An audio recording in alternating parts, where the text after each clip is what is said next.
Hello. Selamat pagi, and we hope that everyone is having a good day so far, wherever you are tuning in. Welcome to the panel discussion. And this panel discussion is happening in conjunction with the Kota Kinabalu International Film Festival 2021. This is really exciting. Being a fellow festival organizer myself, it's always very, very exciting to be in a festival. My name is Brenda Denker, and I'm from the Freedom Film Network. Freedom Film Network is a non-profit organization committed to facilitate the production and impact campaigns of social films and stories to empower communities and improve society.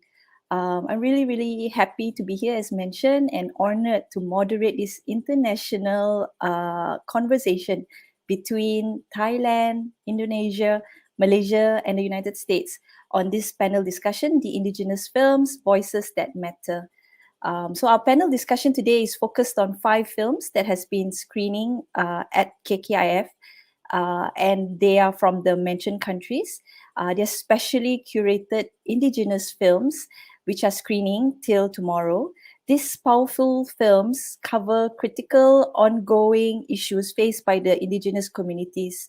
And because we are online, we are able to engage across borders with one another between the panelists and our audience. So we really aim to hear wonderful sharing and insights from the filmmakers. And we also hope that elders from the United States will be joining us. And I would really encourage the audience to use this time to dialogue with our panelists. I think it's quite special to speak with such great panelists, and really to look at raising awareness of the issues faced by our Indigenous community friends, and to look at ways that we too can carry our work together for change. So I would like to introduce our panelists for today. Firstly, we have Chawing Chayawan. He is the filmmaker for Please See Us. Hello, Chawing. Hello. And Chawing will be speaking with us in Thai today. And with him is Napat, who will co-currently translate everything for Chawing. Chawing is a documentary narrative filmmaker from Thailand, and his 2 award-winning films from the past 5 years are social-led films with a focus on migrant workers in Thailand. Chawing, welcome. Could you kindly just have a really, really quick introduction of yourself, where you are exactly right now, which area you are in Thailand, and just 1 or 2 lines about your film, please. แนะนำตัวเองนิดนึงค่ะแล้วก็อธิบายคร่าวๆเกี่ยวกับหนังของพี่ชเวงค่ะ ครับผมชเวงครับก็เป็นคนทำหนังในทางเสียงนี่แหละสนใจประเด็นทางสังคมครับก็ทำหนังมาน่าจะ10 ปีแล้วครับทำหนังสั้นทำรายการทีวีนี่คือสิ่งที่ทำมาตลอดเป็นโปรดักชั่นเฮาส์แล้วก็สื่อสารสังคมครับถ้าพูดถึงหนังมันเดี๋ยวขอแปลก่อนนิดนึง Okay, I will translate in English as he speak. My name is Chawing Chayawan. I'm the Thai film director from Thailand. I'm living in Chiang Mai, and I did short film. Also, I have the production house. I did the TV program before. I like to make a short film to reflect the social issue and would like to reflect what happened in the society. ต่อค่ะ Great, thank you. ประโยคสั้นๆ Can you speak something short about your film อธิบายเรื่องหนังนิดนึงค่ะ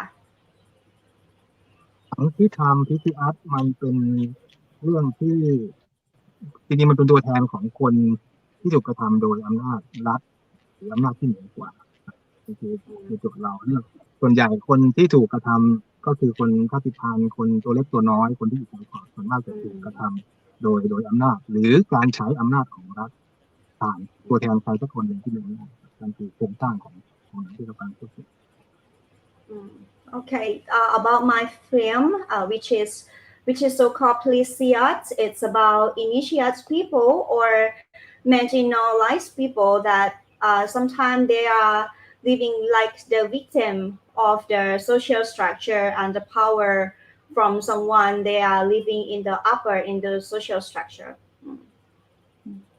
Thank you. Thank you for sharing. And it's really great to know you, Chow Wing. Your films are really, really powerful. Next, I would like to introduce Harvan. Harvan is the filmmaker of Empu. He's based in Indonesia right now, and his film Empu is inspired by true stories. I myself am inspired of how you made your film because we've been collaborating with young Orang Asli women to tell their true stories, young Indigenous women in Malaysia. So this film Empu has been featured in many, many film festivals. Congratulations, Harvan. Can you hear us okay? Yes, I Great. can hear you. Great. Harvan, could you quickly provide a short introduction of yourself, where you are exactly right now in Indonesia, and just a few words about your film? Hi Brenda, hi Changwei, hi Napat, and for everyone to watch this webinar. Thank you for having me to this on this festival. This is my third time my film showing in this festival. My name is Harfan Agusriansyah. I'm from Indonesia. I'm a writer director for film Ampu, Sugar on the River Chair. I live in around 1 hour from Jakarta, exactly in Tangerang. Tangerang. Um, Sugar on the River Chairs. We made this film in 2019. Um, 2019, and based on true story. This is a story about three women and two regions in Indonesia. They struggle. They have a struggling about their problem, about their gender, about their tradition, uh, and they must making all the problem to be empowerment for the community, for themselves, and for their family. I think so. Something it's very interesting when I make this film because it's about the woman. Thanks, Harvan. I really enjoyed your film. I was laughing and like go, go, go. I was like rooting for the characters. Your sense of humor that you've added into the layers of the story was interesting. Yeah, it was really, really nice to watch. Yeah. So next, we would like to introduce our next panelist. We have Larry with us. Larry Johnson. Hello. Larry Johnson is the filmmaker of Native Wisdom, the peoples of Eastern Oregon. He has worked in the film industry for over 30 years. And since the 1980s, Larry has been collaborating with the Native American on preserving oral histories. Welcome, Larry. We'd like to hear just a really short introduction of yourself, where exactly you are at the moment, and just a few words about your film, please. Sure. Well, first of all, I'm honored to be a part of this panel with so many young and interesting filmmakers. And hello to the other filmmakers, Harvan. And how do I pronounce your name? Chaweng? Chaweng? Is that correct? Okay. And Napat, thank you. So I'm just really excited. The film, well, myself, I've been filming for way too long, since I was a child, and making documentaries and experimental films and animation. Lately, I'm doing some animation. But I've been working with Native people for many, many of those years. I'm not Native myself, but I am interested in cultures other than the so-called mainstream culture, and because I believe that there's a lot of interesting stories and there's a lot of wisdom there. And so I'm working with a group called Wisdom of the Elders, which is an organization that's been around quite a while that collects Native elders on video and audio. So we are doing this film. We did 2 1-hour films about Oregon natives and how climate change is affecting their traditional foods. Uh, they have they collect roots, berries, salmon, and wild game, and all those foods are integral to their worldview and their religion, and Mhm. and so these are really important, and they're being affected by climate change. So Mm. that's what our film's about. Great. Thank you. Thanks, Larry. And Mhm. Larry, where about are you in the States? Well, I'm in Portland, Oregon, Okay. northwest coast, and the tribes that we covered were all over the state. In Mhm. the east, we did the eastern tribes, and we did the western tribes on the coast. Mhm. Thank you. Thank you. We hope that the elders will join us soon. We had a test run and they were with us on the test run. So we hope Linda Sampson and Thomas Morning Owl will join us in a while. And when they do, we will introduce them again. And they are from the elders from the Confederated Tribes of the Umatilla Indian Reservation. Yeah. And they are also in the film produced by Lawrence. Yeah. So I just wanted to also share that unfortunately we had another panelist, Annalisa Atang. She produced Selai Karye and Klinik Kuhutan, and she's part of this team of young Indigenous women who wrote, produced the films. They were crew members and they also acted in the film. She's unable to join us today because she has a family emergency. But these films were produced in collaboration with Freedom Film Network, myself and my colleagues. And I could provide some sharing about these films and answer any questions if there are any about the films. So I think it'll be really great, as mentioned earlier, that we warmly welcome comments, questions based on the films that the audience have watched on KKIFF. Please do put them out throughout the event and post them in the comment section, and we will definitely like to hear it and direct it to our panelists today. Yeah.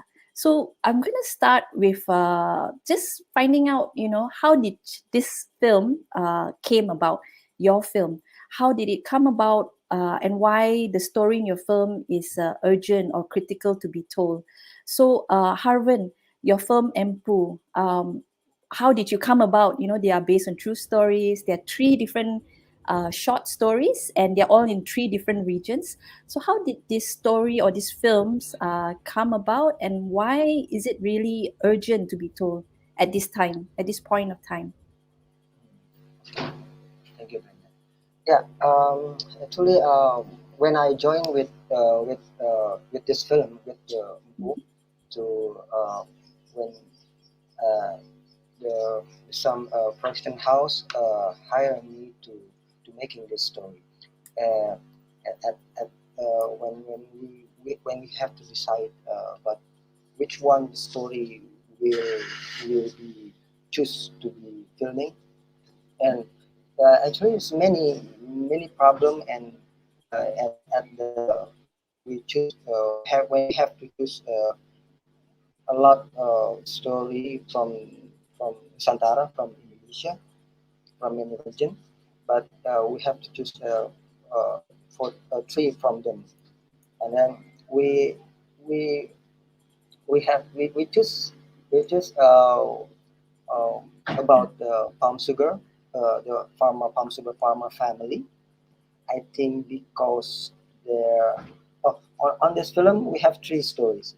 So uh, maybe with maybe others not seen my film, so I have to tell about the stories. We have the 3 stories from the 3 region in Indonesia, and we choose a sugar palm farmer family uh, because as a writer, I think the story is new for me and very important to tell this problem about the story to the audience because I'm Indonesian, but I never seen before how the farmer palm sugar to be produce what how their family to produce their sugar, and then selling to the peoples, and maybe not only in Indonesia but export to another country.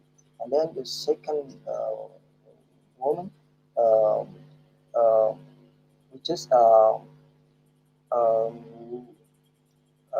tradition in Nusa Tenggara Timur, East Nusa Tenggara, is about how the Maria, the name is Maria, how she struggled to making the wayward tradition to be uh, to be education in the junior school, to the junior school, because because they she and other uh, uh, widow from Nusa Tenggara, they have a problem about their art house, the house when they building for the house of the weaver.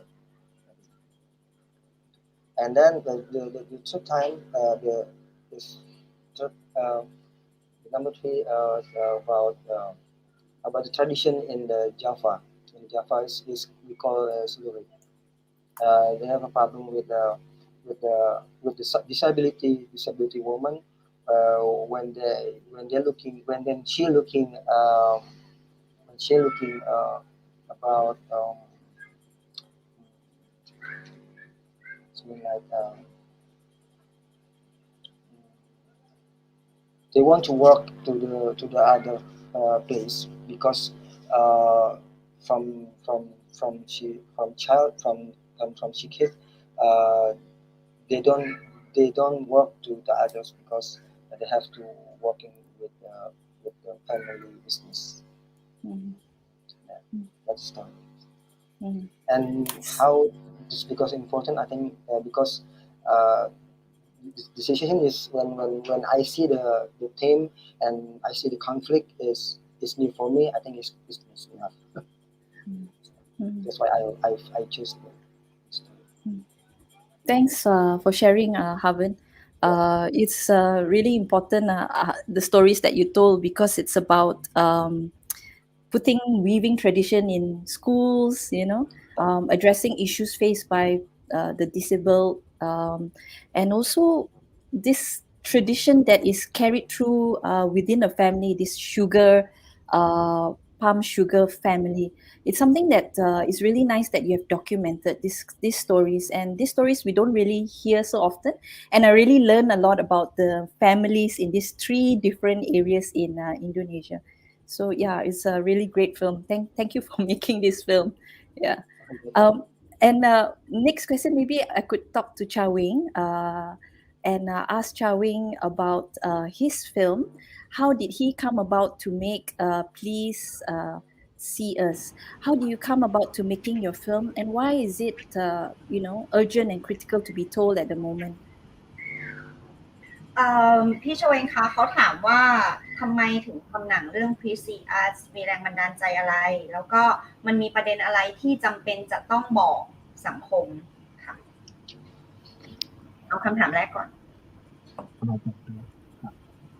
เริ่มแรกคือผมมีโอกาสได้ทำงานช่วยงานของโปรดิวเซอร์เกี่ยวกับการ เสียงไม่ค่อยชัดเท่าไหร่ค่ะมาใกล้มือถือนิดนึงค่ะเริ่มเริ่มแรกคือได้มีโอกาสทำงานเกี่ยวกับเด็กอาสาเด็กได้โอกาสที่เด็กนอกระบบกับโปรดิวเซอร์ก็เลยได้ลงพื้นที่ได้เจอเด็กๆเจอชุมชนเจอแล้วก็ได้คุยกับทีมงานแล้วก็จะได้รับฟังปัญหาครับแล้วก็จะเจอปัญหาแล้วมันก็เขาเรียกอะไรด้วยความสนใจอยู่แล้วพอมีปัญหาแบบนี้เราก็อยากสื่อสารมันเรื่องของการถูกเอารัดเอาเปรียบเรื่องการถูกรังแกจากระบบจากอำนาจรัฐ เริ่มต้นเลยก็คือไปลงไปทำงานในพื้นที่แล้วก็ได้รับฟังได้เจอกับงาน Firstly, he helped his friends to do the project about children and youth. As they are indigenous people, and some children in that area they don't have education opportunity. So with those projects, he mixed with those people and has chance to make the conversation with them and understand what they are facing, especially the problem that they are living as the victim of the power of the social structure. And the second question ประเด็นอะไรที่พี่โชเวงคิดว่าจำเป็นที่จะต้องนำเสนอตอนนี้ถึงต้องมาทำหนัง จริงเรื่องการถูกกระทำหรือถูกเอาเปรียบถูกรังแกจากภาพที่เหนือกว่ากับคนตัวเล็กน้อยมันเกิดขึ้นตลอดเวลากับคนที่คนกลุ่มน้อยชาติพันธุ์หรือคนที่ด้อยโอกาสกว่าถูกเอารัดเอาเปรียบจากอำนาจรัฐหรือถูกโอกาสเอาอำนาจรัฐเอาอำนาจหรือกฎหมายรังแกอยู่แล้วครับมันยิ่งเราไปสัมผัสกับคนที่เขาเจอปัญหานี้ในพื้นที่ตอนที่เราทำงานเราก็ยิ่งนั่นคือสิ่งที่เราต้องเล่ามันออกไปสิ่งที่เราทำได้ดีที่สุดคือเล่ามันออกไปเอารัดเอาเปรียบเนี่ยมัน as he has chance to meet with indigenous people, then he have learned that those people, they are living as the victim, as I said, and people who have more power.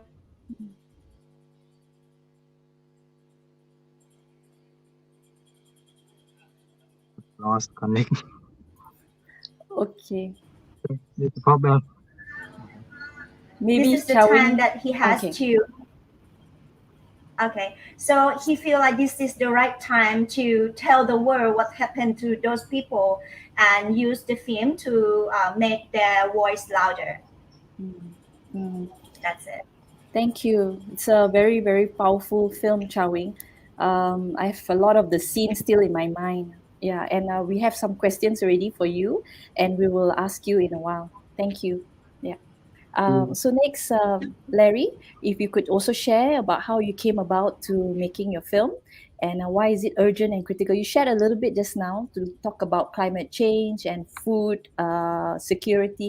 Perhaps you could just share a little bit about, how do you come about to this particular story in this film and why is it really super important now? Certainly.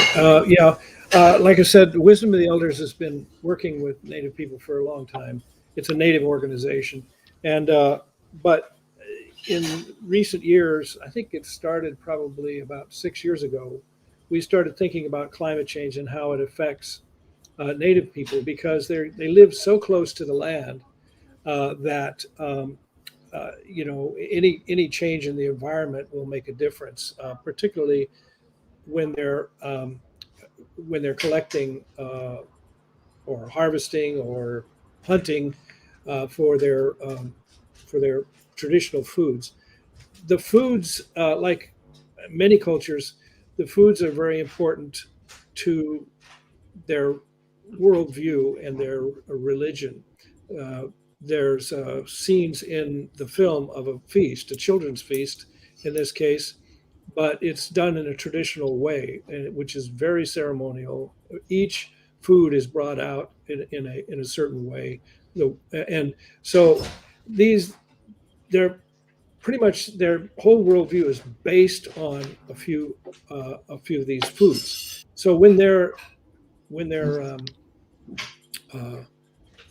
like, for instance, let's take berries. Berries are very important food for them. Now they collect them in the mountains. So as the climate changes, it's getting harder and harder to find the berries. They say that they're getting smaller. They say that there's more competition for the berries because bears also like berries. So the bears are trying to find the berries. The humans are trying to find the berries. So it's just harder to get them.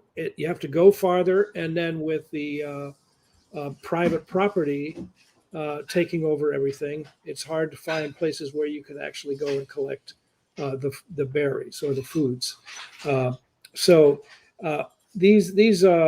These are very important issues. And the other thing that we covered in this film is that the Native people are not just sitting down and taking it. They are doing things. They are trying to revitalize species that are endangered, like the lamprey eel. And they're trying to work to recover the salmon.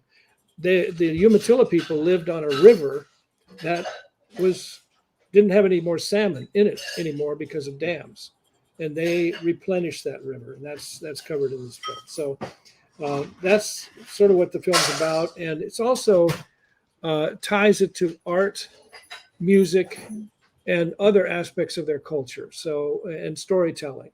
So it's all sort of one big picture that we try to break down and present to the public in a way that they can understand. Thanks, Larry. Um, I mean, through the documentary, there's so much that we learned about the culture of the native people. And I really like the ending. This is not a spoiler for those who have not watched it, but the ending, Thomas is so articulate. He speaks about our current times. He says, you know, this is the promise of our first food and now where we are, and we must reacquaint ourselves so that we, like what you mentioned, no, revitalize, and we will do more, and we will protect, we will restore. So it's a really, really powerful ending to the film. Yeah. Thank you for your film. Yeah. So maybe we could talk a little bit more in the film, the content of the film, and I'd like to start with Harvin. Harvin, I was really rooting for Maria. Out of the three stories that were there, I was really rooting for her. The performance were really, really convincing for me, and I followed through the stories I was very engaged with the stories. And I think what she said was really, really important. She said kalau masyarakat peduli budaya tenun, mereka akan dukung apa yang kita perjuangkan. And she says that really resiliently, you know. She says if the society cares for our weaving tradition, then they will support what we are fighting for. So these are really real stories, the discrimination, the fight for their land, their determination to preserve the weaving tradition. And I think just to touch a little bit about the Apa Kata Wanita Orang Asli team, the young women themselves were telling about their lived reality, which was the base of their film narrative, where the women came together to share their stories at Story Labs, and they went back to their villages to collect more stories to deepen their narrative. And finally, they created the story outlines for their films. So could you share a little bit, Haven, how you collected, because they are based on true stories, right, Haven? Yeah, The yeah, three stories, they are really real people. How did you, you know, collect these stories? And could you share some of these current struggles faced by the women specifically in these regions, as told in your film? yeah. When Maria from Nusa Tenggara Timur, is Nusa Tenggara, I think it's, that the most difficult to when we have to choose the angle of the story, which one we want to tell about the tenun, about the tradition, about the problem, because unfortunately, as Maria, in the real name is Mama Yovita. Okay. The real name is Mama Yovita, but we changed the name to be Maria. She's already passed Okay. 2 years ago. 2 years ago, yeah. Yes. Mhm. Mhm. Um, um, when we start to, when we already have a story about palm sugar and about lurik in Klaten, Java, but and then Maria, I do the interview Maria for around 3 hours, 2 hours to listening what she tells about in in in in in the heart, and on she her and what she thinking about their community, because she collect the widow from their from their from their village, from their hometown, and then they and she's very sad when she walking to the when she walking on the village, and she's looking some junior school with the student playing a soccer and extracurricular at the school. But in the same time, she's a problem with their rumah biboki. They call it rumah biboki, Brenda. And rumah biboki is like have a problem with some people will get the will be or not problem, maybe will get the rumah biboki. And she's very sad because this is not she tell me about this is not about the building. This is not about the building, but about the spirit. It's very deep for me. It's very interesting when this is not about the building when she built with the other widow, but this is about the spirit when some widow and when their community building the the trust about the tenun come back to the tenun to their life. I think that's the very important problem I have to tell to the audience. Then we choose the story when the Maria want to tenun the tradition back to the back to the back to the back to making a life to the they do the tenun to make to live. Yeah, yeah. And currently, this weaving tradition, is it still continued by the younger people in general in this community? Uh, uh, I think it's not Mm, many, mm, because but when we shooting the film, when the near in junior school, mm, this the um, the teacher is very interesting about how to because how to making the to put the tenun to extracurricular mm, extracurricular. But I think they still need they still need permission because from the government, mm, because mm, uh, this is already in curriculum from the government. But mm, some people still touch in the Maria story, mm, the apa as a not extracurricular in school, but will be at on the penilaian assessment. Mm, assessment. Yeah, assessment. wow. Yeah, Yeah. So this is really inspiring, Arvin. yeah, I think Maria is so inspiring, and you managed to capture that spirit. You talked about the real person and her initiative with the other community members, and how you were trying to translate that on film, and it really, I mean, for me personally, it really affected me when I watched it, because she was addressing at what education is as well. Does our education integrate our daily practices, our daily culture, or are we learning the sciences and the language of others but not ours? So yeah, it was a very inspiring scene, and the acting was quite amazing. okay, The yeah. guru, the teacher was quite interesting. There's a local people. There's a local. Yeah, They're all local fantastic. people.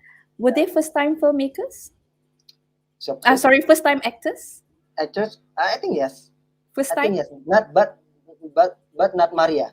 Maria is Sure. already. This is She's that's great. the three film. She filmed. She's When great. I filming with her. Yeah. Great. But Okay. for all the local people. Local people. That's great. It's wonderful. Yeah, very hard. Actually, very hard. We need to take many take, and they don't know about the blocking. They don't know about how to speak. Mm, Yeah, they mm, have to how to dialogue. So we mm, need very very so because we don't have much time for filming on every village. Mm. We only have 4 days for every Wow. village. 4 Mm. day, 4 day, 4 day, and we have 12 days. Yeah, Mm. for Mm. for the in East Nusa Tenggara. Thank you. Yeah, thanks for sharing that, Harvard. Yeah, Yeah, we'll come back to you with more questions. yeah. Thank you very much. Maybe now to Larry, and you could share a little bit about Linda's and Thomas' initiative as well. Share a little bit with us about the children's feast. The participation of the children in recovering traditional food. If you could share about this education program. Right there. Okay, we Yeah, can hear the you. education program is pretty well developed at the Umatilla Indian Reservation, where they're from. They've had the school in place for many 20 years. Uh, Linda, that they have lots of other programs going on, and they're developing new programs and all. I don't know if the folks listening know this, but um, the way things worked in history is when the white people came across the continent, they took the Indian people, they made treaties with them. They took most of their land, and then they gave them the worst land that was nearby. So a desert or a place where they couldn't actually make anything, make grow any crops or whatever. So they wound up with these pieces of land that were not viable. Sometimes they made mistakes, and the white people actually gave them timberland, which is very good now. So some of the Oregon tribes have timber, but the Umatilla tribe didn't have anything. And then also they gave away a lot of the land within the reservation. Napa, I'm sorry, and Chawang, I'm sorry you can't if you can't understand what I'm saying. So uh, No, I no, don't it's think we fine can take because the time. Napat is co-currently translating to Chawing. Larry. Oh, okay. Oh, good, Yeah. good. Okay. Yes. So he hears, So he understands. they gave them the reservation, and then they came up with another plan to give away land within the reservation. Also, they they awarded land to every native family, but then they had to pay taxes on that land. And if they couldn't pay taxes, and the Indians mostly lived on a non-money economy, they just hunted and fished for what they needed. So they didn't have the money to pay taxes, so they lost their land. So huge sections of the reservations are not in Indian hands. The reason I said that is because what saved some of these tribes and is bringing some of these tribes back is the casino. The tribes are sovereign nations, as it were, and they could operate casinos, whereas maybe all the other areas around cannot operate casinos. It was illegal, but the Indians could have casinos, so they opened these casinos so the people from all around the area could come and gamble and spend their money, and as a result, some tribes have gained a lot of capital from that, and they're buying back land that was taken from them. They're starting businesses. They're starting education. They're putting money. The Umatillas are doing a very good job of establishing themselves as a vital part of the community. So to say all that, I just wanted you to make sure you understood that the native people from the 1850s to maybe the 1980s were destitute, poor. They had nothing. Uh, but since the 80s, once they started with the casinos, it revitalized everything. And now I said one department of the Umatilla Indian Reservation, the natural history, the natural, what am I trying to say? The uh, the organization that works with uh, nature has 200 employees, so they're a big concern right now. And so that's I really don't understand why I said all that. I think it was just to inform you. Now, what was the question, though? I haven't been so inventive. What was the question? Oh, Linda, education. Okay, so Education program, education. because that's Yeah, the both food piece, right? Thomas and okay, here's another thing, and I'm sure this is happening all over. Anywhere there's indigenous peoples, is language is going away. Indigenous language are disappearing. One of the indigenous languages of that group, the Cayuse, is extinct. It was extinct in the 40s. So Thomas is working very hard to keep Umatilla language alive. And Linda is very involved in the foods, roots and berries, particularly. And there are numbers of them, dozens of different varieties that are traditional foods that are important to them and have been and symbolically important. So she is involved in collecting those and also engaging young people. And this is a scene in the film in actually going out and collecting, in this case, roots, where you have to go out there and dig. And so at that, and then they celebrate that with a big feast in which the food is ceremonially presented and consumed in order, and they had lots and lots of traditional foods coming out, some that they haven't seen for years. So that's pretty much what Linda's involved in. I'm sorry that Linda texted me and said her laptop isn't working, so she can't get in. She's trying to, but she Oh, can't. So oh, it's very frustrating. She really apologizes for no not being worries. here. I don't know what happened to Thomas, though. Okay. So, And could you share a little bit about the impact of the children's feast on the children, the community? well, it's really heartwarming to see this because I've been working with the Umatillas for over 20 years, so I've seen the development. Uh, and a feast with 300 plus people sitting at the tables is something that never would have happened a few years ago. So the impact on the children must be great. I didn't talk to any children necessarily, but you can see it in their faces. You can see it in the way they're involved in their volunteering, and they're helping serve the food, and all ages of kids, from really young to teenage kids. Uh, they're just they're involved, and they're in their own culture and not some culture that is being, you know, put on them. So so the impact is long term, and they're going to pass that on to their children, and hopefully they're learning some language. They're singing songs in the native language, and so they might not be fluent in the native language, but they know some of it, and they know some important words that have meaning and symbolic meaning. So Thank you for sharing that. It's really, like what you said, heartwarming to hear. And again, it's a little bit like Harvard, education. That's a big part of the initiative that you just mentioned. So we have a question for you already, Lawrence. And before I go to Chowing, which is, I think, relevant to what you just shared. So this is a question from Blue Horizon. Do these first foods concept, is it a common thing for the Native American? well, I'm glad you asked that, because there's hundreds and hundreds of tribes, and they all have different cultures.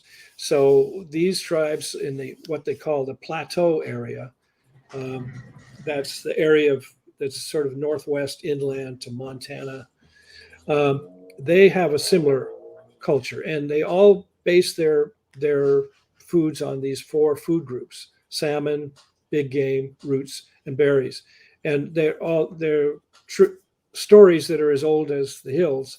Um, and Thomas told this story, the origin of, um, basically the foods saved people people were starving to death, and the foods decided to come up and help them and feed them.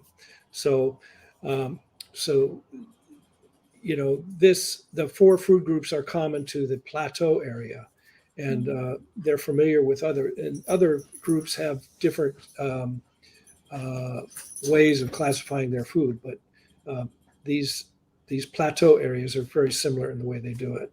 And so when you have a feast, you eat the foods in the order that they presented themselves to humans originally. First the salmon, and then the big game, and then the roots, and then the berries. And then there's always water. Water you start the feast with, and water you finish the feast with.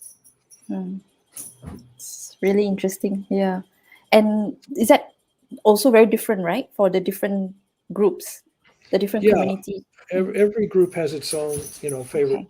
food, just like Nice. any culture. I'm Okay. sure that all over Borneo, Okay. there's all over the islands and over throughout Indonesia, Thailand. I'm sure all these indigenous groups have their particular foods, that are really that they tell stories about.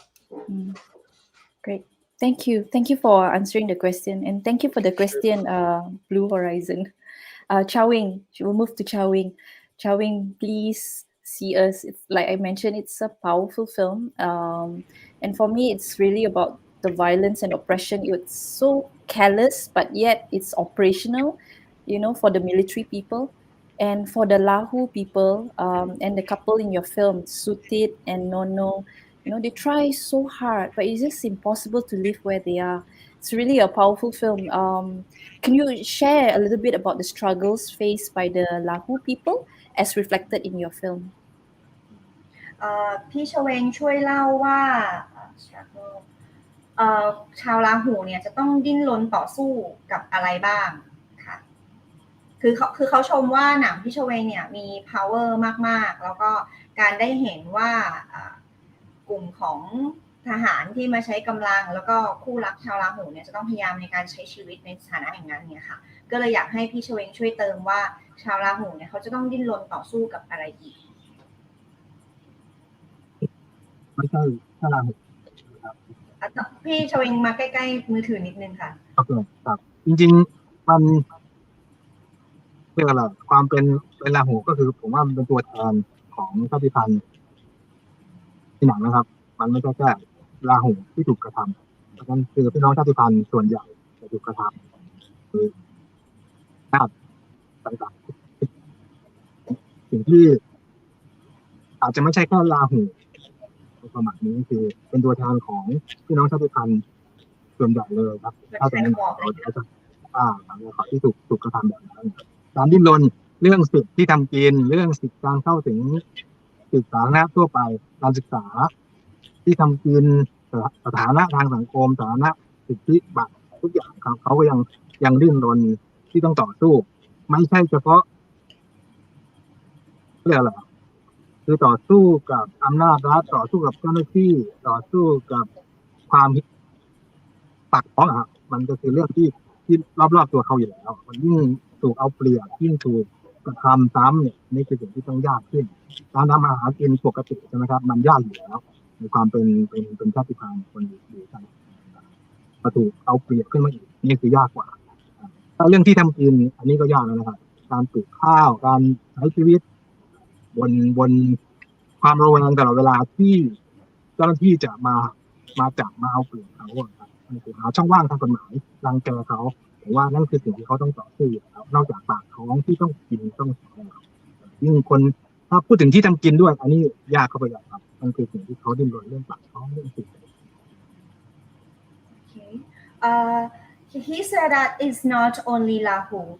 Lahu is just the representative of the indigenous people and all the people in all the group of French or people they are lack of access to all of the service from the stage.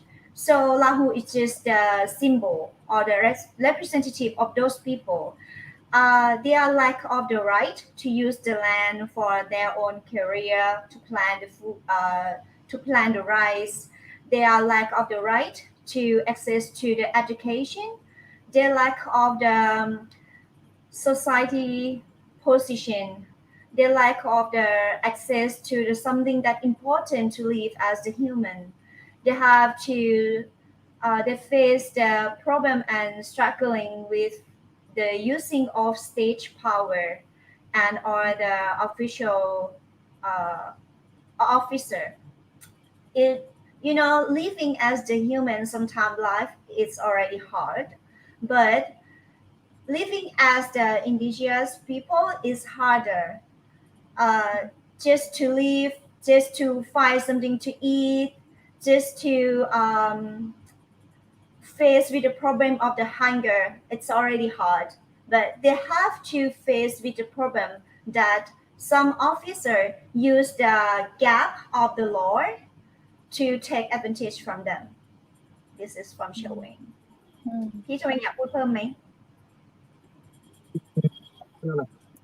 ถ้าคนธรรมดาปกติการดิ้นรนทำมาหากินให้ชีวิตมีชีวิตที่ดีขึ้นนะครับมันก็ไม่ใช่เรื่องง่ายอยู่แล้วแต่สำหรับพี่น้องกลุ่มที่เป็นชาติพันธุ์มันยิ่งแบบยากอีกเมื่อถูกรังแกถูกเอาเปรียบจากอำนาจรัฐจากเจ้าหน้าที่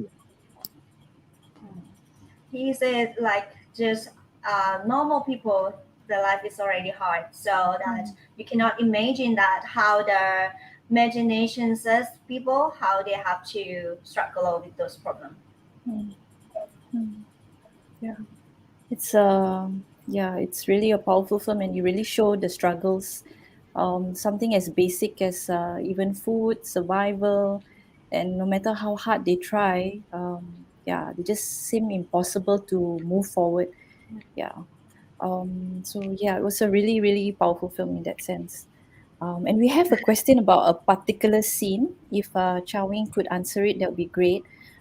This is a question by Jude.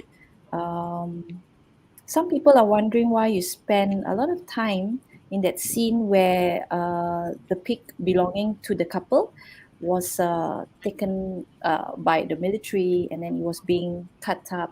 It was quite a long scene. Would you like to share a little bit about, the idea behind it?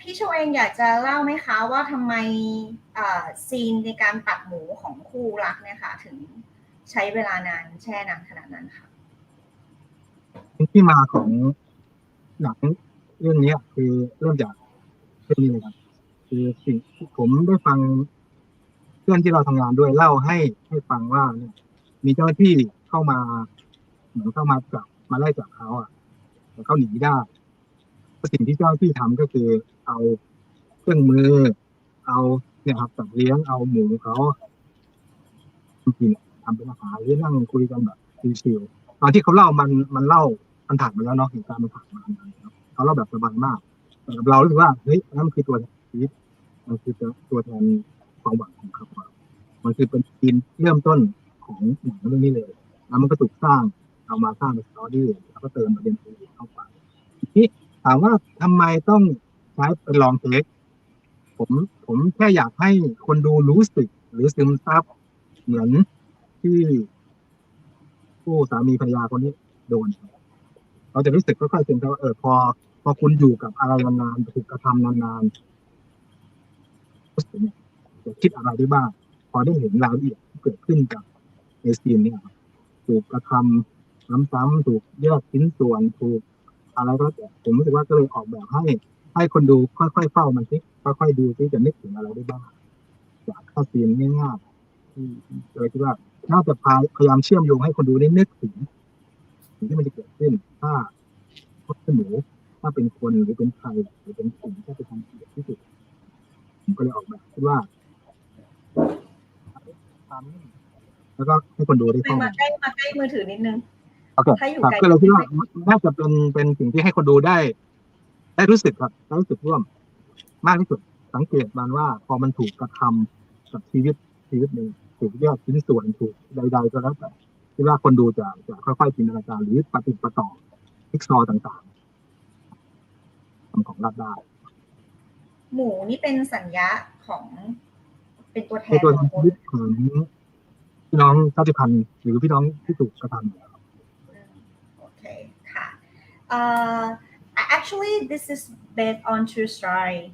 But Lahu who told him about this story, as this situation gone past already, so they told him like joke story, but actually something hidden in those stories. So he took it like long shot because he would like to make the audiences to feel up and absorb the emotion or the feeling.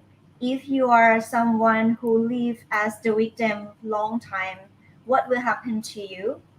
If you live like this pig, if the pig are you or the human, what you will feel if you has been was chopped up to be pieces. And actually this pig is the representative, or he used it as the symbol, symbolic, as the people, as the human. It is not pig, it's the indigenous people who are live like a victim from the state power. A bit sad. Oh my goodness. When I listen to Lawrence to tell about his film, I feel like so inspired. It But is when a I powerful translate, scene. yeah, when จริ I ง translate ๆใน about หนังมันแค่ประมาณเกือบไม่ถึง10 นาทีเนาะถ้าเปรียบเทียบการถูกกระทำในชีวิตแต่ถ้าเปรียบเทียบกับชีวิตของพี่น้องราหูหรือพี่น้องชาติพันธุ์มันคือทั้งชีวิตเขาที่ถูกกระทำมาตลอดเวลาเราเป็นตัวแทนแค่ช่วงไม่ถึง10 นาทีครับที่ค่อยๆแยกชิ้นส่วนมันออกแต่ชีวิตของพี่น้องราหูหรือชาติพันธุ์ครับตั้งแต่เกิดจนถึงใช้ชีวิตถ้าเปรียบเทียบกันมันนานมากเรานั่งดูแค่10 นาทีนี่มันนั่นคือสิ่งที่อยากให้มันเกิดขึ้นกับคนดูรู้สึกได้ okay, I'm a bit emotional. Chowen said that this film and this short is just about 10 minutes. So imagine that if you are living as the indigenous people and have to live like the victim from the stage power or from the social problem since you was born until you die, how you feel. Thank you, Chow Wing, for sharing your insights. It makes it really, really important now that more people watch your film. And I wanted to ask, and this is for everybody, but before I ask this question, I just want to encourage the audience again. We have about half an hour, and I think we can take maybe another 2 more questions from the audience. So could you also please, to the audience, write a couple more questions for Haven, Chow Wing, and Larry, and they will answer this before we end. So my next question, and since we are talking to Chow Wing, and he's saying, how he shared about the situation with the indigenous people, and he's actually done interviews, and he's met the Lahu people who shared about what happened to them. I would like to ask, how has this film impacted an audience? So for example, if I could share a little bit about the 2 other films, Selai Kayuye and Klinik Kuhutan. One of the things that we're doing now, because it's pandemic times, schools are closed and have been closed for a few months. What we've done is we've outreach to schools and offered an online program of reading stories, screening films, and having a discussion with our young Indigenous women. And because it's online, we were able to organize this program for any school across the country. So one of the impact of this program is that the students, after reading the stories, after discussing these stories and the issues, and it's a little bit like what Chow Wing has shared: access to education, poverty, lack of infrastructure. These were the stories told by the young women in their book. So the students have read it, and they began to have a conversation. After they watch the film, they have a conversation to know about the indigenous community in our country, and not just to know, but they began to understand and to care a little bit, that their rights have been violated, as I think Shawing has just shared.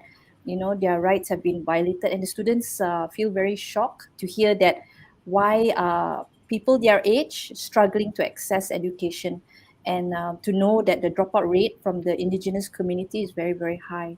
So I'm wondering, and the rest of the panelists as well, we'll start with Chow Wing. any innovative way that you had used your film, or what kind of impact your film has achieved, if you could share that. โอเคค่ะเขาถามว่าหนังสั้นของพี่ชเวงเนี่ยสร้าง Impact อะไรให้กับสังคมหรือว่าใช้เป็นหรือว่ามีวิธีการไหนที่เป็นแบบนวัตกรรมนิดนึงในการที่ใช้หนังเนี่ยเพื่อสร้างการเปลี่ยนแปลงในสังคมเขายกตัวอย่างของหนังสั้นนะคะที่พอดีช่วงนี้เป็นช่วงของแพนดมิกของโควิดเนี่ยค่ะโรงเรียนต่างๆก็เรียนออนไลน์เขาก็เลยถือโอกาสเนี้ยเอาหนังเนี่ยไปฉายตามโรงเรียนต่างๆแล้วก็ข้ามประเทศด้วยนะคะแล้วก็หลังจากที่ดูหนังเนี่ยเขาก็ให้เด็กๆเนี่ยมาดิสคัสกันในประเด็นในหนังซึ่งมันไม่ใช่เป็นแค่การตั้งวงสนทนาแต่มันทำให้เด็กๆเนี่ยสามารถเข้าใจชีวิตของชนพื้นเมืองแล้วก็เข้าใจว่าชนพื้นเมืองเนี่ยถูกละเมิดสิทธิ์ยังไงเขาก็ถามกลับมาว่าหนังของพี่ชเวงเนี่ยมีเอาไปใช้ในการสร้าง Impact อะไรให้กับสังคมบ้างไหมค่ะเดี๋ยวพี่ชเวงเข้ามาใกล้ๆโทรศัพท์นะคะโอเคถ้า impact เลยยังถ้าตอบเลยตรงก็คือยังไม่ได้มันเพิ่งเริ่มฉายแล้วก็ส่วนใหญ่ก็จะส่งฉายตามเทศกาลยังไม่ได้มีอีเวนท์ที่เกิดขึ้นอย่างจริงจังครับถามว่าตั้งใจว่าอยากให้มันเกิด impact ไหมแน่นอนพอมันถูกพูดถึงมันจะเกิดทำงานในเป็นคู่มือการสื่อสารมากกว่าจะไม่ได้แบบทำกระบวนการฉายแล้วพูดคุยส่วนใหญ่เป็นการฉายในเทศกาลแล้วก็ให้ใช้นักวิจารณ์ให้คนดูได้พูดถึงมันมากกว่าเรายังไม่ได้มี impact ที่จะเคลื่อนโดยเป็นอีเวนต์เป็นกระบวนการเป็นแต่โดยเจตนาคือถ้าหนังมันถูกฉายแล้วมันถูกพูดถึงในประเด็นนั้นๆซ้ำๆครับมันไม่ถูกประเด็นไม่ถูกเรียนไปโดย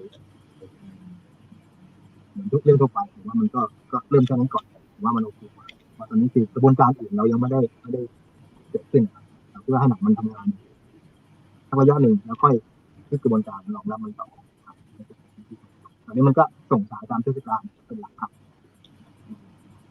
Okay, as this film just finished up, and this is the beginning of the releasing this film, so that mainly he said mainly his strategy is just release this film to the film festival, and he strongly believes that to release the film and let people talk about it, it will create the word of mouth and make people talk about Indigenous people and what they are facing and how we can help them. And later he will create the process of learning to the student. But for now, he haven't yet planned anything for the event or the processing. Okay. Thank you, Chawing. Thank you, Napat. Thank you. Maybe we can move to Lawrence. And Lawrence, there is actually a question about impact. The question is also from Blue Horizon. I was wondering how successful have been their efforts all over the US. And if you could share a little bit about the documentary that you produced, how it's been used, and how has it impacted people, or is there innovative ways that you use the film for impact?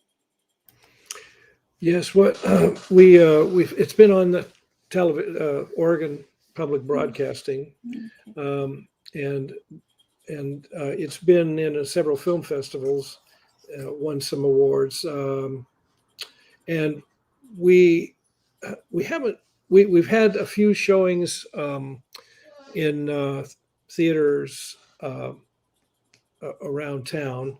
The impact there, I think, has been pretty big because, like you said, you learned a lot looking at the film. Some people know there are Native Americans, but they live 200 miles away or wherever. They don't pay attention to what's going on. So I think for the mainstream people, people that aren't aware of what's going on in Indian country, it was pretty enlightening. We've had showing the tribes have shown them to themselves, to educate themselves, and also we have what we call community listening groups, where we show that we invite elders and other concerned parties, and then show the film and have a discussion after that. So those are some of the ways we've disseminated the films and other films that we've done with Wisdom of the Elders. Yeah. Great. Thank you for sharing that. Broadcasting is it's really important, and I'm not sure about Thailand and Indonesia if these films could go on your local television. Yeah, but in Malaysia it's a little bit hard. So it's great that you are able to broadcast your documentary. Yeah, because that's your mass audience there. We had to work hard to Mm, make that work because public broadcasting has very strict guidelines on how long the show could be, how and technical guidelines as well. So we had to do a 56-minute and 40-second version, yeah. and it had to be that. So we had to work pretty hard on that, but it was worth it, I think. Great. Thank you for sharing that. Now, Yeah. don't forget my question for Choing. I have a question for Yes, Choing. we will Did get you see there. that? Okay, good. Yes, I Bye. did. Yeah. Thanks. Harvin, how about yourself? Could you share about how your film has made an impact? Has it been shown back to the community itself, the 3 different regions? Yeah. Actually, when we made this film and showing on the festival, there's more impact for the community where they live, Like most of maybe 90% the Indonesian people don't know about how to struggle the palm sugar farmer.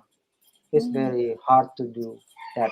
It's very hard to do that, and sugar is palm sugar is very in other countries like Japan and Korea or and many countries is palm sugar is very important for them, more than sugar crystal, like sugar crystal, but it's very it's very back to nature when they use the sugar palm sugar.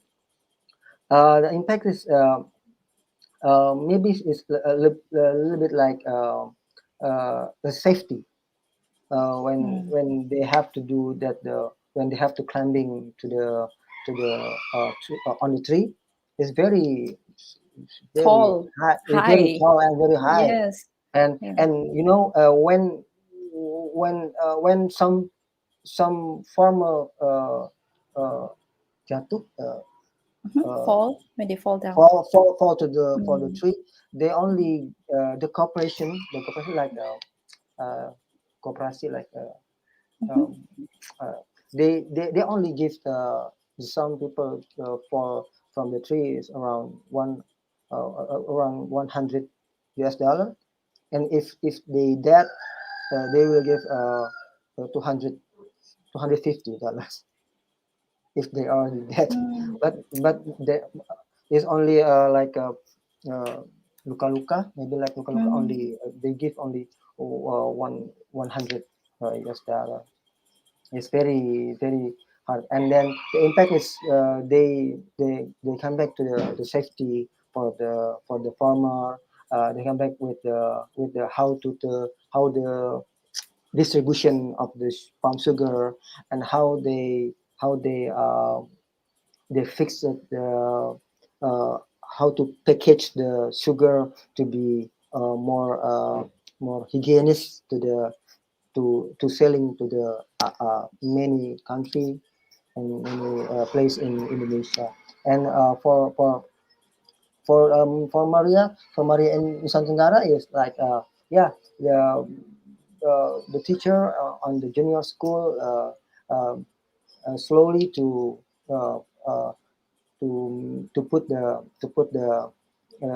student to be extracurricular. Wow, Yeah, that's great. extracurricular.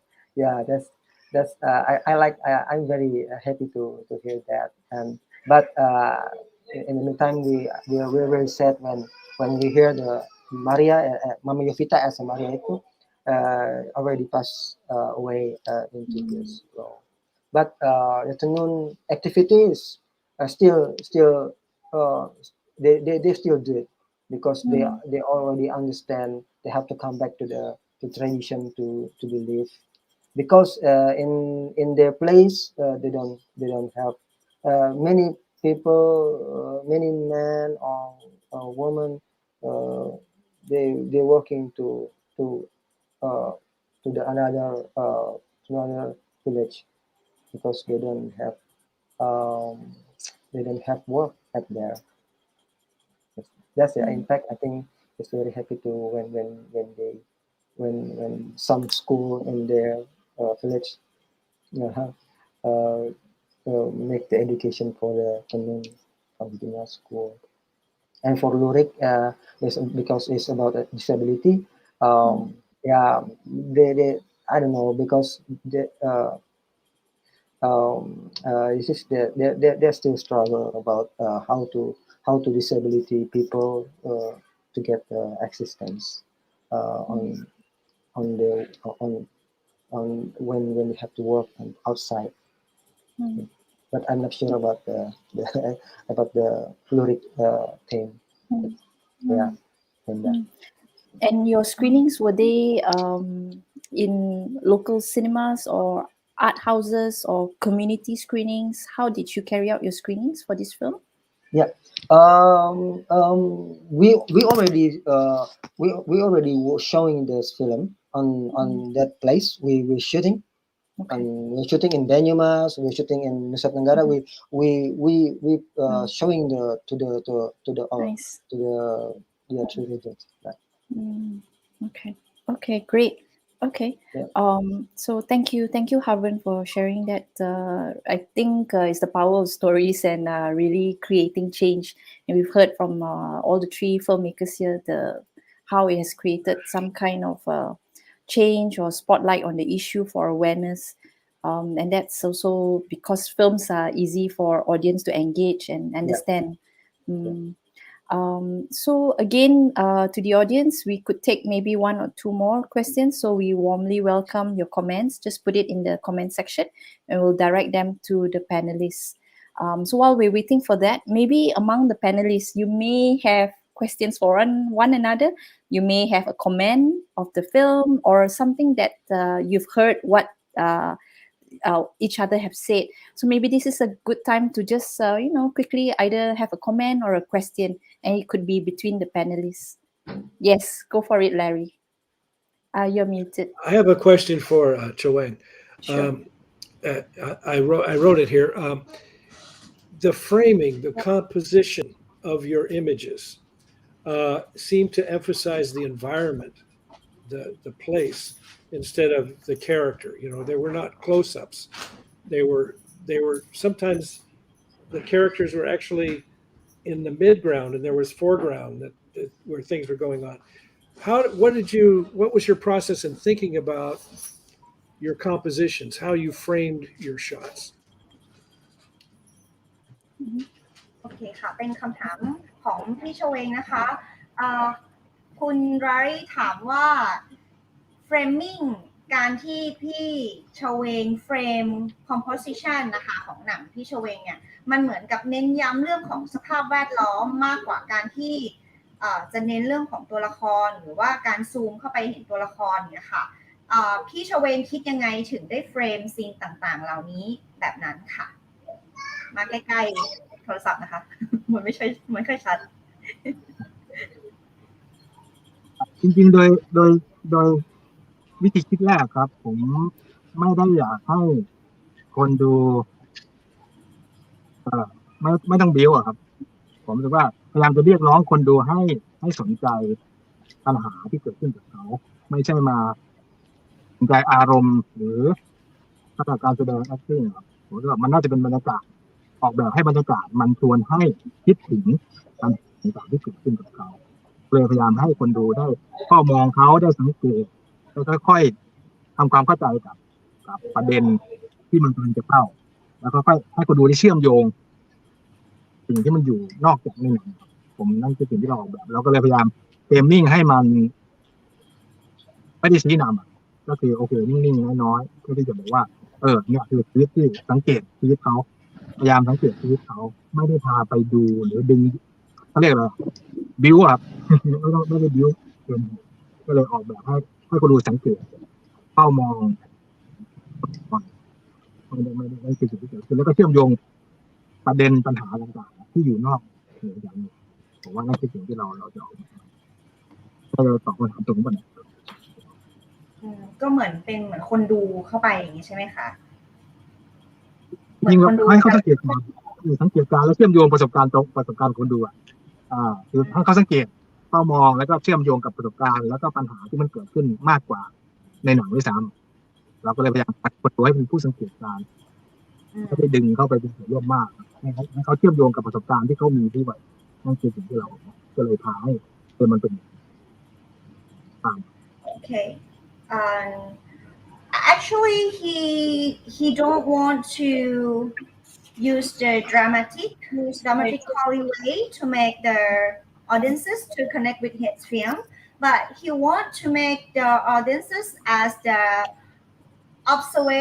observer or the watcher who are watching this story and connect with the story by the environmental scenes and connect with the people by observation and connect it with their own experiences and understand those film and understand this film.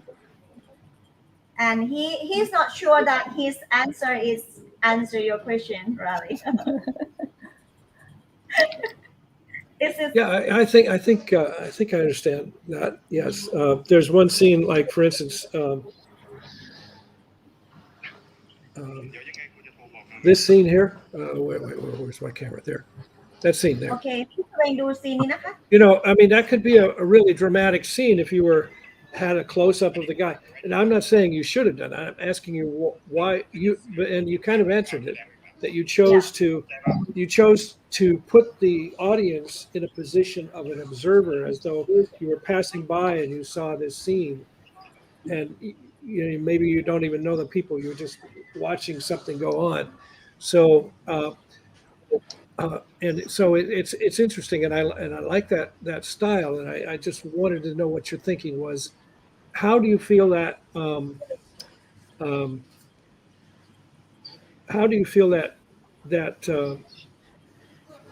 helps the message that the film is trying to portray? Okay. เขาบอกว่าอย่างฉากเมื่อกี้ค่ะพี่ชเวงคือพอมันดูไปไกลๆมันก็ไม่รู้ว่าเขาทำอะไรถ้าเกิดซูมเข้าไปมันก็จะเห็นแต่ว่าเขาไม่ได้หมายความว่าเขาจะให้พี่ชเวงทำแบบนั้นนะคะเขาบอกว่าเขาชอบสไตล์ของพี่ชเวงแต่ว่าการเล่าแบบนี้เนี่ยแมสเสจหรือว่าอะไรที่พี่ชเวงต้องการให้คนดูได้เห็นหรือว่าฉากพวกนี้มันแสดงถึงอะไรค่ะจริงๆมาคิดผมอาจจะเขาเรียกอะไร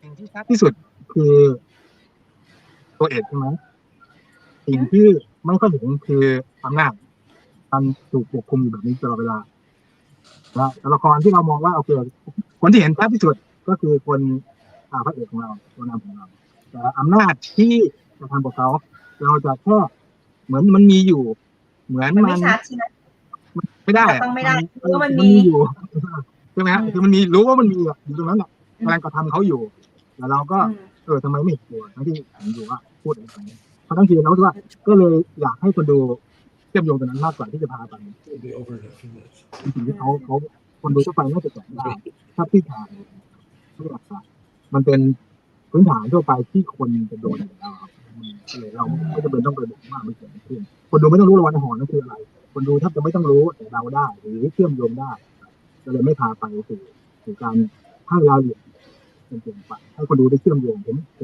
เชื่อว่าคนดูเชื่อมโยงสิ่งที่มันเกิดขึ้นกับเขาได้เพราะเราไม่ได้เล่าในประเด็นอย่างใดอย่างหนึ่งมันคือการกระทำบางอย่างที่เราก็เลยคิดว่าโอเคเอาแบบนี้น่าจะไปสู่ประเด็นที่เราอยากให้คนดูได้รับรู้มาก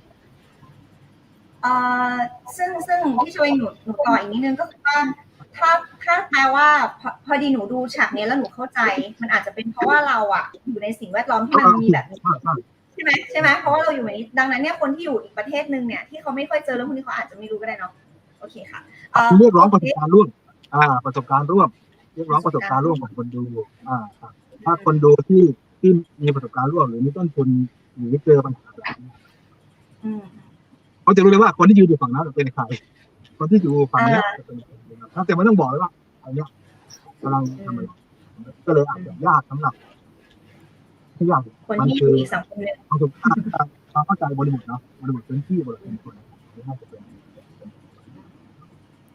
Okay. Well, he said that even though the scene is not clear that from the left side or the right side who they are, but actually he would like to present the stage power that you cannot speak it clearly or you cannot just catch it up, but you know there is the state power over there that control people. And even though you don't know what happened, but you can guess, actually for this story or these scenes, it connect with the audience's experience. So I told him that for me, when I watched this film last night, I understand what happened. But for Ari, maybe your society, your ecosystem is not is hardly to have this situation, but for us it's like we can guess what happened there. Actually, I want to add up a bit, like for indigenous people in this region to be took their human right is normal for them. Actually, is not, it should not be something normal, but it's something which is so called structural violence here. Yeah, thank you for answering in depth to the question. Yeah, Haven and Chawing, do you have questions for each other? Any of the films that you saw, scenes that you would like to comment, or something that Lawrence or Chawing or Haven had mentioned? Is there something you would like to say? Yeah. Yeah, actually, I watch clinic Hutan, Clinic Kuhutan. and only one more time to watch the Changwei film, and I really like Jude Day asking about why he choose the one shot long take for the pig. For the pig, I really like it. I really like it, and I'm very I can feel it. I can feel it when you can cut the pig or a little bit, and then we can see the stomach or anything. I can feel it. That yeah. That's all. Thanks, Haven, for sharing. Yeah. เฉพาะตอนนี้ที่ทำงานยังไม่ได้ดูของคนอื่นก็เลยประกาศเลยยังไม่ พี่โชว์เองคะจริงๆตอนที่แบบคนเจ้าหน้าที่เขาตัดเนื้อหมูส่วนที่ดีๆไปหมดแล้วเหลือแต่เครื่องในที่ไม่มีใครเอาทิ้งไว้อ่ะพี่โชว์เองมีความหมายอะไรบางอย่างหรือเปล่าคะมันคือการเขาจะเลือกเอาส่วนไหนก็ได้เนาะที่มีอำนาจเขาเลือกร่างนะครับเขาเลือกคนนี้หรือมีที่เชื่อก็เลือกไว้เป็นความหมายมันไม่ได้แค่ showing add on a bit about the pig scene, pig shop up scene, that the officer from the stage, they can choose whatever they want. They select the part that is the base of the pig, and they just leave the leftover or the part that they don't want for the indigenous people. Oh. Yeah. It's also speaks about power. Thank you for sharing and commenting on each other's scenes, films. Yeah. I think we can go with one more question from the audience. This is a question from Anna Ha. What is and you can choose which question you like to answer. There are two different questions here. The first one is, what's the value of indigenous people themselves who make the films, as in indigenous people's filmmaker, and they tell their own story? What is the value in that? Or you could also answer, how do non-indigenous filmmakers collaborate and support the indigenous community to make their own films? And if you can share this experience, anyone who'd like to answer this could answer.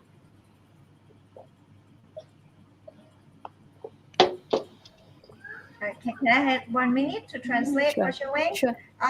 มีคำถามนะคะเขาถามว่าคุณค่าของชนพื้นเมืองอะค่ะในการทำหนังอะค่ะคืออะไรแล้วก็มีผู้กำกับที่เป็นชนพื้นเมืองเนี่ยบอกเนื้อหาหรือว่าเรื่องราวของตัวเองผ่านฟิล์มยังไงบ้างแล้วก็แล้วคนผู้กำกับหนังที่ไม่ใช่ชนพื้นเมืองเนี่ยจะสามารถมีส่วนร่วมหรือว่าซัพพอร์ตชาวพื้นเมืองเนี่ยนะคะในการทำหนังเองได้อย่างไรคุณพี่ชเวงมีประสบการณ์ในคำถามเหล่านี้ยังไงบ้างเลือกตอบข้อใดข้อหนึ่งก็ได้ค่ะ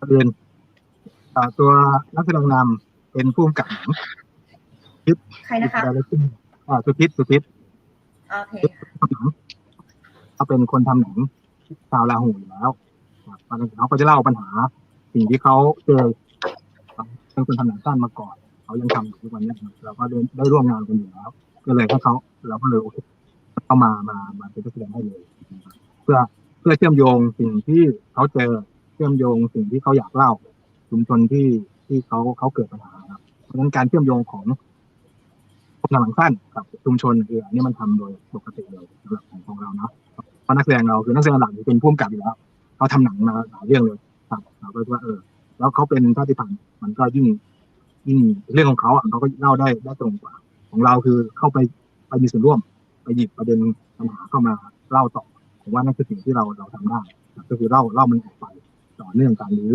มีส่วนร่วมใดๆก็แล้วแต่กับประเด็นของเขาด้วยที่เราสนใจร่วมที่เราทำเนาะ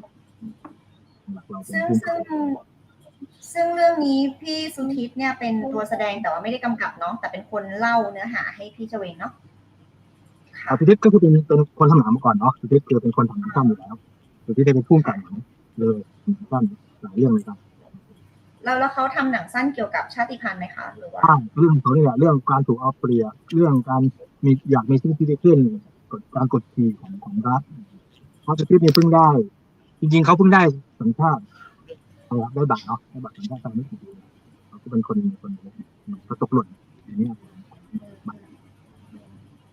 Okay, actually the main actor, he is the indigenous people and he told the story, then showing just being the storyteller through this film. And the main actor, his name is Sutit. He is also a short film director as well. And he has many films that reflect the problem of the indigenous people, how they live as the victim and how they want to have the better life. And actually, Sutit, or the main actor, he just got the Thai nationality just a few years ago.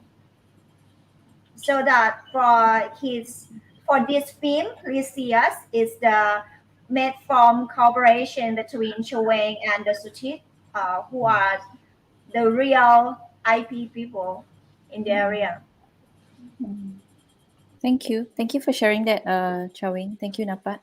Havan and Larry, any comments or any thoughts about this? Yes, as a non-Indigenous person, in working with other cultures, the important thing is to listen and to be open and not to have any preconceived notions of what you expect to hear or see, because I've followed producers that were literally thrown out of the room, who came in there with their preconceived ideas. And as a filmmaker, I'm a vessel for whatever they want to pour into me, and I try to stay as true to that as possible. These days, it's very important for us to give opportunities to Native people and other people from cultures that aren't mainstream. And so our organization always has people on the crew who are Indigenous people that are learning how to, make films. And we also have classes, and we also so we're not just a film. A film is not just a film. A film is a community of people, and it becomes a community of people. So that community has to include members of the culture that you're doing film about, and you listen to them and you treat them with respect. And so respect and listening are the two most important things. Thank you, Larry. Haven, do you have anything you'd like to add?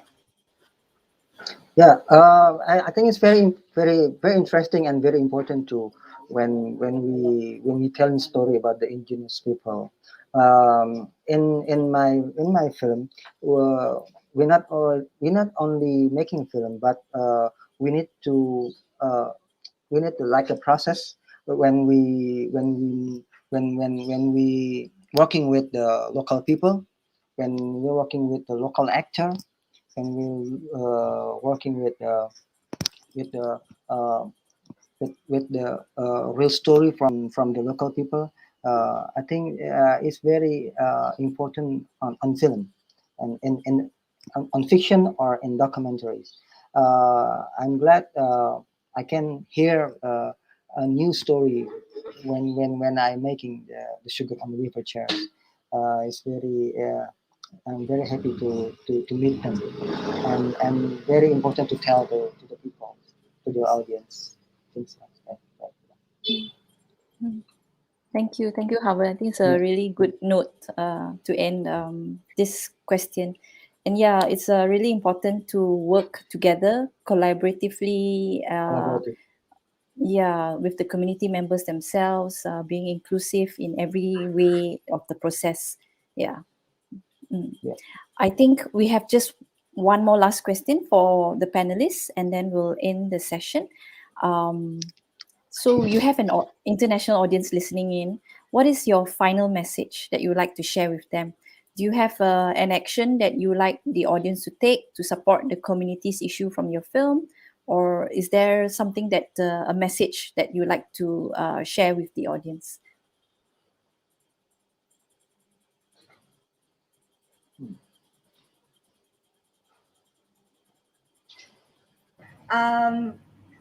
พี่โชเองเขาบอกว่าตอนนี้คนฟังนะคะเป็นคนอยู่นานาชาติเลยค่ะพี่โชเองมีอะไรที่อยากจะสื่อสารกับเขาพอดูหนังแล้วอยากจะให้เขาช่วยอะไรหรือว่าอยากจะให้มี impact อะไรค่ะจากการดูหนังค่ะ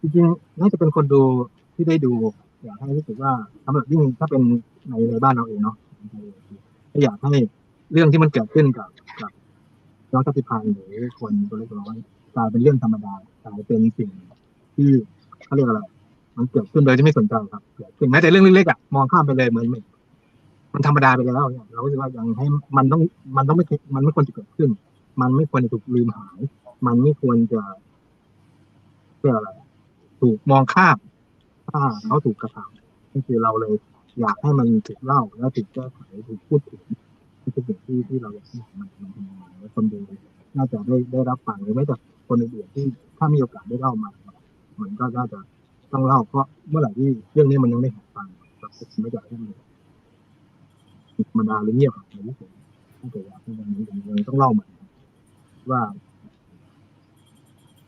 จะให้มันเป็นเรื่องธรรมดาที่ถ้าคุยกับเรื่องตลกถ้าถูกกระทำ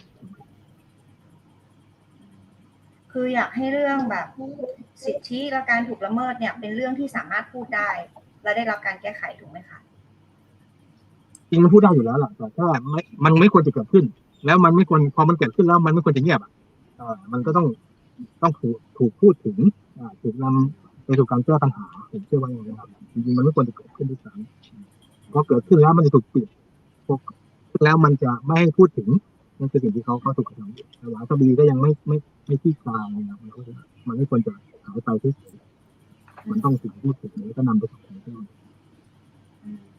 ก็เลยเป็นที่มาของชื่อหนังด้วยเนาะ Okay, from Shoei, he said he would like to communicate with the audiences all around the world that what happened in this story is not normal, even though some people facing them throughout their own life until they feel like this is normal. But he say the right violate is should not be happen and should be fixed, so that he wants his film to be the message to make the people to see what the indigenous people are facing, and to be the space of the people to tell their own story, what they are facing, how they was took their human right. This thing is should not happen, and we should not be silent. And when we know those issues, we should help each other to fix it. And for this thing, it should not be something that we need to be silent. This is why he named this film as Please See Us. Thank you. Thank you. Thank you, Chawing. It's very inspiring. Yeah. Yeah. Thank you. Haven't or Larry? I think I only when the audience watched the film, my film, I think um, that's the I want to show the appreciation for the for the woman, and on the each story, but about the struggle, about the how they struggle with the community, and how to the problem fix the change to be empowerment for themselves. Some people, some audience, and some audience tell me as when they watch the film, as they like when uh, some uh, some talent on and actors, how the story, how to the how they uh, uh, how they finishing like uh, how they do with their problem, something like that, Brenda. And I'm so glad to hear that. Yeah. Thank you. Thank you for sharing that. I'd like to say, just imparting something that Thomas said in his story, that you alluded to, Brenda, way early on. That as the world comes closer, using media like this, cell phones and WhatsApp and television and movies that are distributed around. Um, we're losing we're losing something because of that. We're losing diversity. We're losing difference. One of the great things about going and learning about an indigenous culture is the way they do things differently than we do. The foods they eat that are different, the way they dress themselves or makeup or tattoo themselves or whatever they're doing, it's different. It's diverse. We're losing diversity every day. We're losing biological diversity and human diversity, and it's sad. But it may be inevitable.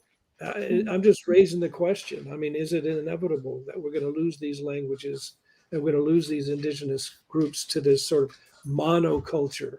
That unfortunately a lot of it emanates from my country, from Los Angeles, from Hollywood, from New York City. So it just a thought. What do we lose when we lose the diversities of all the cultures that we have in our world? Thank you. Thank you for giving us that question. I think it's a good question to ponder upon. And like to invite all the audience, if you've not caught this film, this is a great way to celebrate the diversity, to like what Chawing said, we should not be silenced, and we should not be silent about it. Yeah, not to be silenced and not to be silent about it. So please watch this film. These films, if you've not watched it, it's playing until today. It's available till today. Please see us, Empu, Native Wisdom, the Peoples of Eastern Oregon, Selai Kawiye, and Klinik Kuhutan.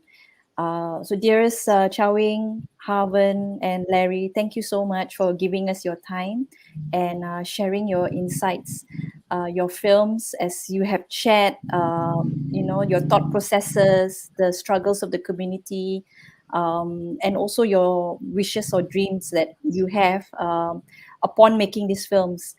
Your films has really shown this spotlight on stories that, like Larry just gave us this question, that provoke thoughtful action. And I think we are looking at promoting justice, and we want to progress towards a better, safer, equitable future. And we want to do it together. Thank you. Thank you for being with Yeah. us. Yes, you're Thank you, welcome. Napat. Thank you. Thank you, Thank Napat, for you. providing us the translation as well. Yeah. So Hope to thank meet you. I hope to meet both of you filmmakers someday, and you too, Brendan, everyone. Maybe. Great. Great. Hope so. Cool.